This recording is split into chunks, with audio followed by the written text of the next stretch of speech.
Okay, here we are for another issue of It Sports Magazine TV, and we're very excited to have Roy Cummings, former Buck beat reporter for the Tampa Tribune, and he's going to tell you more what he's doing now.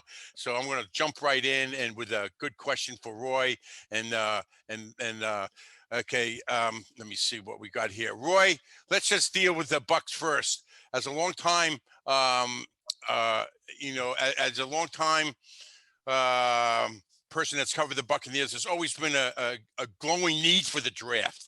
This year, we didn't see basically a futures draft pick for Tampa Bay. Am I crazy? Did you see the same thing? What was your take on the draft? Well, I think you're right. There wasn't a need for the Buccaneers this year, really. I mean, when you're bringing back 22 starters, you're like a good college football team with a lot of luck going in your direction. So 22 starters coming back, obviously no need except for, what I appreciate is that they took an eye towards the future here. A year ago, it was so much Super Bowl or bust with this team that they were all about making sure they got guys in the draft who could step in right away, especially early on, which is what you want to do, in the first round especially. But if you're a team like the Bucs were a year ago, when you're kind of in the middle of the picking, you certainly want to get guys that you can put in right away. This year at the end, you kind of got to wait. You got to let the draft come to you a little bit. Take advantage of the best player opportunity that comes your way. And, I like what they did with the first three picks in particular. I don't think the others make that much of a difference. The fact that they added a couple of, added some depth at some positions, see if the guys make it. But the top three, I think, are guys that they all look at as players who are going to start for them sometime here in the next 2-3 years. And the best news is they've got time to develop those players, which is good for the Bucs. Hey, Roy, Rob Creed here. And right before you got on, we were talking about Ponce de Leon and the Fountain of Youth up there in St. Augustine. How does that apply to number 12 with Tom Brady? What do you think about him kind of defying logic in terms of his longevity and being a great quarterback? Yeah, he clearly does continue to defy logic and father time. It's like it just doesn't seem to affect him. He only seems to get better, which is remarkable in itself. What he did a year ago, I didn't expect. I don't think anybody did. Don't forget, there's really only one or two teams that were interested in Tom Brady. I think everybody thought sooner or later he's going to hit that wall, and I'm going to let him hit the wall with somebody else. Tampa was desperate, had an opportunity, took advantage. Good for them. It worked out for him, obviously. When does Tom Brady hit that wall? Does he ever hit the wall? It could be this year. It could be never. We don't know. You never know when a guy's going to hit it. He's certainly shown no signs of hitting the wall. As long as he's got the talent that he's got around him, there's every reason to believe he can continue to produce the way he has. So I would expect more out of him this year. Again, I didn't think he'd make it through the season.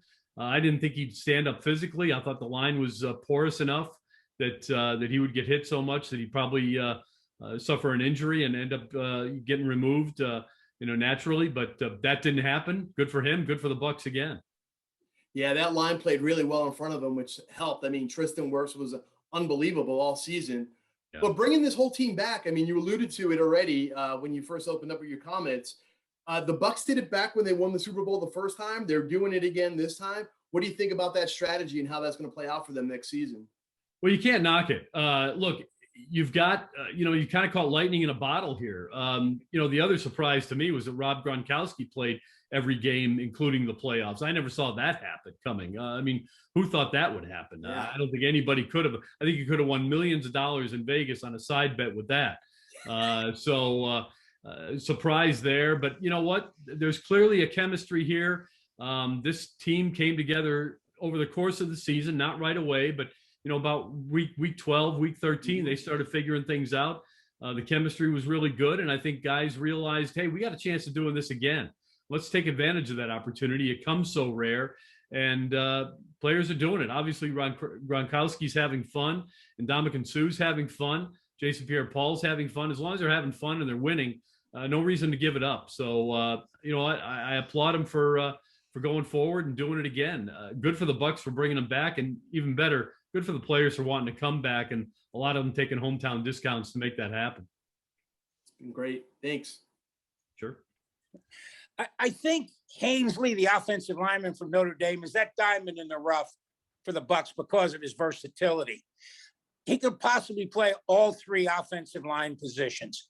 Do you agree with that, or you got another guy they drafted that could help? No, look, the Florida fans are going to say that Kyle Trask is the diamond in the rough, but no, I agree with you. I really like that pick a lot. Might have been my favorite pick of the top three, maybe of the draft for the Buccaneers, just because I love the versatility, love the player, love the fact that he was a captain, character kid. I mean, you really can't go wrong very often picking Notre Dame offensive linemen. It's like picking linemen from Wisconsin or Michigan. You're usually going to, hit the mark with those guys. They're usually tested pretty well over the course of the season in college. So I really like that pick a lot. And again, as you said, Leo, the versatility is what makes that pick so attractive to me. He could step in and play tackle. He can play guard. I think they might see him as a center in the future. One of the things I wanted to see the Buccaneers do this year was get a center to replace Ryan Jensen. This just may be that guy, but he may also prove that he's too valuable to play at center, and they need him at guard, need him outside on the edge, because I still think you could see a moment here in the next 2-3 years where Tristan Wirfs moves to the left side. Maybe Hainsey plays right tackle for you. So yeah, a lot of options he gives you with that. And even if he just ends up being a swing guy, pretty good swing player at this point, just looking at him. Absolutely. Roy, what would have surprised me more than drafting a wide receiver was if they drafted a running back. There's no room in that room at all to get that guy in. Were you as shocked as I was? Well, a little bit, but look, I would have been in favor of drafting Travis Etienne at 32 if he had been there. I thought that would have been a nice pick for them, simply because you want the best players available. And again, I think that's what the Bucs were thinking when they took the wide receiver. It's all about having depth. We saw last year, you can quickly lose a player of high caliber. Look at the tight end position. Everybody thinks that they're so stacked at tight end, and they are. Good thing, though, because, right out of the box, they lose O.J. Howard. Again, I didn't think Gronkowski was going to make it through.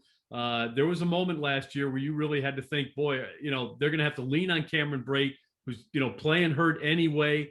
We don't know what the situation is with everybody in the room there at the wide receiver position. You never know when Antonio Brown's going to go off the rails again. I like the pick. One thing the Buccaneers have done a really good job of, Leo, and you know this, they picked wide receivers. They haven't missed many there. Even when they missed, usually had a guy who was pretty good and maybe just couldn't adapt or adjust one way or the other, be it mentally, maybe physically, maybe he had some injuries that held him back. But at the end of the day, they usually do a pretty good job drafting wide receivers. If the Bucs draft a wideout, I'm liking the player. Hey, Roy, expanding on the draft a little bit, what are a couple of the teams that you thought did a good job in the first round, even going on to day 2 in the second and third round? Well, I'm not going to say that any of the teams that drafted quarterbacks, except for Jacksonville, did good, because I think they all reached way too far. The team that, to me, that really stands out as doing well was Atlanta. I liked what Atlanta did. I like Kyle Pitts a bunch. I mean, I think he was the best player in the draft after Trevor Lawrence. So I really like that. I mean, to me, he's a generational tight end. I think he's an exceptional talent. I think they got a player who, for 10, 12 years, obviously avoiding injury, he could be a real player for them. So I really like that. I think he helps them immediately, gives them some dynamic potential on the offensive side. I also liked what Philadelphia did. You've got Jalen Hurts. Now you go out and get a guy he played with in college at the wide receiver spot. That team needs everything. No matter what they did, it was going to be a pretty good move, I thought. I like what they did. I liked it a lot. So those were the two teams to me that really stood out. Just can't say that I didn't necessarily like what San Francisco did. And that's rare. I mean, usually I think John Lynch hits it pretty good, or he has for the few drafts he's had. This year, I'm not so impressed. Not impressed with what Green Bay did. Not impressed with what the Bears did. A lot of people are, but didn't you just do that for Trubisky? And that didn't work out. Justin Fields, to me, it's another dart thrown at a board. That was actually going to be my follow-up question. I know that you mentioned that you weren't a fan of any of the quarterbacks picks, and some of the guys were telling me that you're a big Bears fan, so that was not something you approved of. I'm not a Bears fan at all. I never have been. I hated him when I was a kid. Of course, I grew up in the Jack Concannon era, and so I wasn't seeing very good Bears teams. I got to see Gale Sayers and and those guys, Mike Ditka and that group. In fact, they lived in my hometown, but so that was fun. But I hated the Bears. It was hard to get them on TV. That was back before TV was the way it is now. I ended up being a Packers fan as a kid, and after I moved to Florida, believe me, I couldn't stand the Bears. Absolutely hated everything about them. I guess I got fed some bad information earlier. That's all right. So moving on. It's the only thing about Chicago I don't like. Okay, that and the South Side, but. Yeah, my brother actually just lived there, so I love it. But moving on, I was pretty shocked that the Bengals didn't go with Penny Sewell to protect Joe Burrow, especially after drafting T. Higgins so early last year. What were your thoughts on that? Yeah, I was a little surprised at that too, but you know what? They weren't the only team to pass, and that gives you pause right there. I mean, obviously, a couple of teams thought Penny Sewell was a guy that just didn't quite fit their program, and it makes you wonder why. Maybe it'll come out at some point here in the next few months or over the course of the next year or two. Maybe we'll find out. Again, I thought that was an interesting decision there. Maybe they think that they've got someone just as good that they got later on in the draft. That makes sense to me, but I don't mind the pick that they had. I think, again, look, these general managers spend so much time, even draft nicks. And if you're one of them, with all due respect, you spend 1/1,000,000th of the time that the general managers and the coaches and the scouts do go poring over these guys, poring over the tape, poring over the scouting reports and everything else. Usually these guys have a pretty good idea what they're doing. You can ask that question about Mike Mayock. I mean, I thought Mike Mayock was a smarter guy when he was talking to us every Sunday at the end of the combine, but he's made some picks that haven't worked out, but still, I mean, these guys usually know what they're doing. They know a lot about these players that we don't, and usually they make, if the pick doesn't work out, it's usually not a result of them reaching too far, although with the quarterbacks, everybody reached. Okay, and venturing back into more familiar territory with the Bucs, of the four NFC South teams, which are the ones do you think improved the most? Yeah, I really like what Atlanta did. I don't think that New Orleans did poorly, but again, can you knock Tampa Bay? I mean, I think that Tampa Bay has players that they're ready to win now, and I don't know if Kyle Trask is ready to step in at this point, but I do believe that, as we just talked about, Hainsey could. I think Tryon could. I think these guys are going to contribute this year. I don't know that, I don't know that Kyle Trask is, and the Bucs don't need them to step in. But if they do need to step in, I think they can. I think the Bucs probably had the best draft of everybody. And again, that's because you're returning 22 starters. You don't need to reach. You don't need to plug somebody in right away. That helps. But after Tampa Bay, I still like Atlanta, and it's all about picking Kyle Pitts. Again, best player in the draft. You got him, at 4 overall. He fills a need with a team that really needs some direction offensively. He's going to help guide him in the right way. And mentioning Kyle Pitts and kind of venturing between the two of them, with Kyle Trask and both Mac Jones, which I thought it was kind of preposterous that people were thinking he might go 3. One of the knocks on them is that they kind of are 1 read or 1 to 2 read kind of quarterbacks, but at the same time, they've had receivers go in the top 2 rounds over the past 2 years. So what are your thoughts on that when you don't really have to go past your second option when you have a Kyle Pitts or a Kadarius Toney? Yeah, usually at the college level, you can say that about just about anybody. I mean, there aren't too many college quarterbacks. Let's take Book, for example, at Notre Dame. There's a quarterback who didn't have his first read wasn't all that special. When you're throwing a Kyle Pitts, it's easy. When you're the Alabama quarterback or you're Trevor Lawrence, it's easy. That first read is almost always going to be open because he's an exceptional player. He's a first-round draft pick. You get down to some of these other players, and they do have to go through second and third reads, but not very often. So again, I think that's a minor complaint. You don't see quarterbacks at the college level having to go through that many reads. If they do, they're usually not that productive anyway. And so there's somebody's picking in the 3rd or 4th round. So I'm not concerned about that. There's plenty of time for these guys to learn that. Look, one thing I know about, and one of the things I like about Kyle Trask is that he's a processor. I think you can see that he can process things rather quickly out on the field. He makes decisions real quickly. He's got the arm to overcome a mistake. I like a lot about the makeup of the player. I think he's got some developing to do, but still, I'm not concerned that he, always had to go. If he kept going to the second and third read, I'd question, because you're throwing to Kyle Pitts. So he had some pretty good options there at Florida. So to me, the fact that Kyle Trask was a first read quarterback, yeah, you bet he was a first read quarterback. Look at who he's throwing to.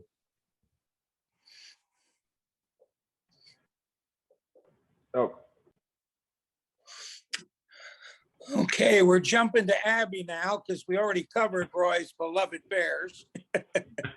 Hey, Roy. That's where my false info came. I kept forgetting, Roy. It's the beloved Cubs. I'll get it right. That's correct. Now that you got right. So I know you hit on it earlier that everyone ventured with the quarterbacks. The top 3 picks in the draft were quarterbacks, and a total of 5 go in the first round. Who do you see as being the best, and who do you see as being the worst? Yeah, I like Trevor Lawrence a lot. I don't think you can knock anything about him. He's proven it at the highest level. He's done it consistently.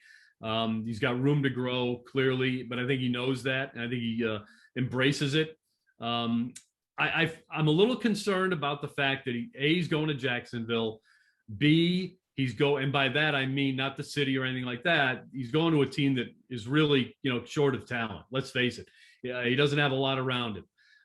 He's going to play for another college coach who's going to try to spend the first year or two trying to figure out the NFL. Not easy to do. He's going to go into a place where he's going to be embraced. It's going to feel like home to him. He's probably going to get a lot of people from Clemson coming to games, which is going to help him out. Family's going to be able to come by easily. So that's good for him. But let's face it, it's not a good team. You got a rookie head coach in the NFL. He's a rookie quarterback. He's going to struggle. I'd build a good solid line around him if you can. Get a running game around him. Don't put the pressure on him, but I still think overall he's the best talent. Worst talent of the 5? Boy, I like Mac Jones, but Trey Lance, I don't know how you pick that player at that spot. Again, there just isn't a lot of tape. I understand teams, they work these guys out and everything, but to me, it was just way too much of a reach. I don't think it was necessary. I like Justin Fields. I think that was I don't like the pick at number 3. I don't like trading up to get him. I don't like, going through the whole Trubisky thing over again, really. But it was better than picking that guy. So to me, that was where things got really dicey. Roy, there's talk in the NFL of going to a lottery like the NBA to keep teams from tanking. I think that would be a mistake simply because it ain't broke, don't fix it. What's your thoughts on that? Yeah, I don't know why that's even there's a conversation. Look, the parity in the NFL is unlike any other league. They don't have that parity in the NHL, Major League Baseball. They don't have it in the NBA. That's why some of those leagues have to have a lottery system. Nobody really tanks. Maybe the last game or two if you're 2-12 or whatever. But they don't need that. They really don't need a lottery system. I don't think they need to mess with it. Right now, the NFL draft is the most attractive of all drafts. The system works exceptionally well. Leo, you hit it you hit the nail on the head. It's not broke. Don't fix it. I'll be surprised if they go to a lottery system. Hey, Roy, I've been really enjoying this. Let's cut to the chase. Why do you think teams are staying away from running backs in the first round?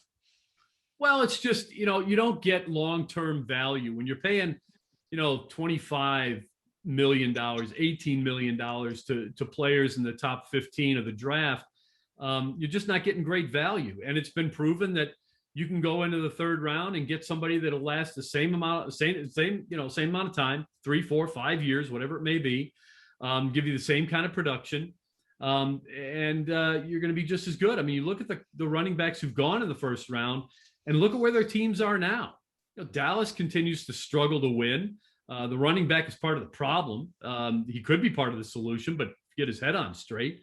New York Giants struggling to win. Again, Leonard Fournette, in Jacksonville didn't work out. I just think that more and more coaches don't want to pay a premium for that position because, again, you can find guys with some tread left on the tires in free agency. Most teams are emphasizing the pass more than the run, even though you still want to be balanced. But running backs, they're not a dime a dozen, but they're about a quarter a dozen now, and that's not very expensive. Great. Roy, the last question. We want to thank you for coming on with us. I want to finish with a Jeopardy question. Oh, yeah. The answer is he was the first quarterback traded after the draft. What's the answer? Is it Aaron Rodgers? That was a great question, great answer. And here we are finishing up another issue of It's Sports Magazine TV with Roy Cummings and our staff. And I think this one's going to go viral, Roy. We really appreciate your contribution. And thank you so much for making it today. Jeff, Leo, thanks for having me. Anytime for you guys. You know that. Abby, good luck with the lacrosse career, and good luck at UT.